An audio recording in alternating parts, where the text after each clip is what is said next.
All right, guys, Mark here. Not going to sugarcoat this. Just saw a clip of Tyron Smith going down, and I've kind of broke it down a little bit. You can see what you see with Tyron Smith going down is he's getting upfield, the second level, getting to the linebacker, and you kind of see a step where it looks like his ankle is kind of out wide, and you see it take the next step and see him kind of collapse underneath of it. He did walk off the. I tell you what, watch the clip. Right on this girl. And she got one leg, by the way. A handicap kid. The handicap kid. Roger.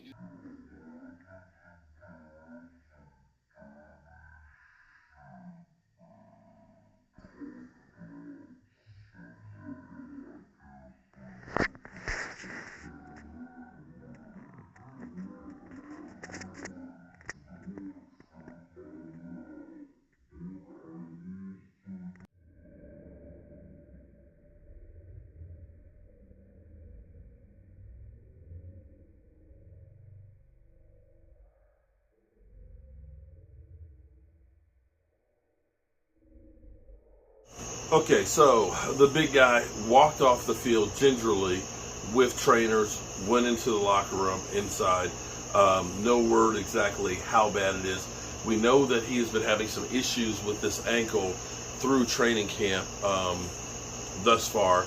We don't know how bad this is. We don't know if this is just a little tweak and a little twinge and they're just going to take it easy, ice it, and give it a few days or whatever.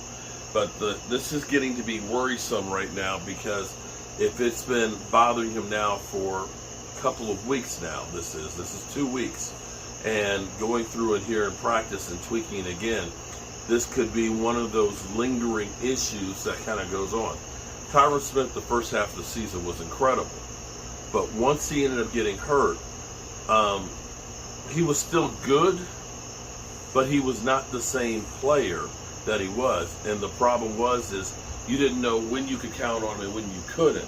And the problem became is the Dallas Cowboys kept changing the offensive line. I'm going to suggest something that might be crazy here.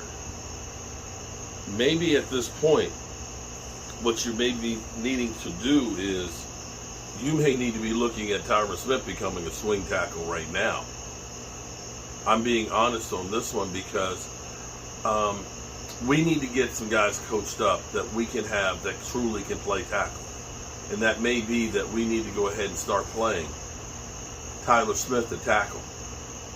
Try and let Tyron Smith, whatever this issue is with his leg, with his foot, let this thing heal. Because if we don't let this thing heal, and we're going to keep every other week going with Tyron Smith going down, it's kind of like last year where the Cowboys maybe should have shut down Zeke Elliott to let the PCL go, because you had diminishing returns as the season went on, that he was unable to perform at the end of the year. If he has got something seriously going on with that ankle, it's better to get that thing back to 100% before you try and put him out there for the season. And what do I know? I'm a guy with a day job and a voodoo doll, but I've been down this road before where we're dealing with a nagging injury, and we haven't even got to game one, and we haven't even played in a single preseason game with Tyron Smith. It may be they need to shut this thing down with Tyron Smith, as bad as it may be to start the season, and start scouring right now and finding somebody out there. And this is the thing that drives me crazy about the Cowboys. I've said this a couple of times. The Dallas Cowboys are always reactive instead of proactive. You have to look at the history here, the recent history of what's going on, and saying, what are things that can derail my season? What are things that have happened that I can do something about? And every year it seems like, oh, well, Tyron Smith's in the best shape this year. He's rehabbed in California. The back's not an issue, or the knee's not. We've gone through here every year, and we go through it blinders on, thinking, yeah, that stuff, those injuries the last 6 years, that's not going to happen this year. Well, here we are. A little over 2 weeks away from the start of the season, and we're already right back here with Tyron Smith. And worse yet, yesterday Tyler Smith wasn't practicing because of his ankle. Cowboys, you better be on the phone right now with somebody. You better be on the phone with somebody right now. All right, peace.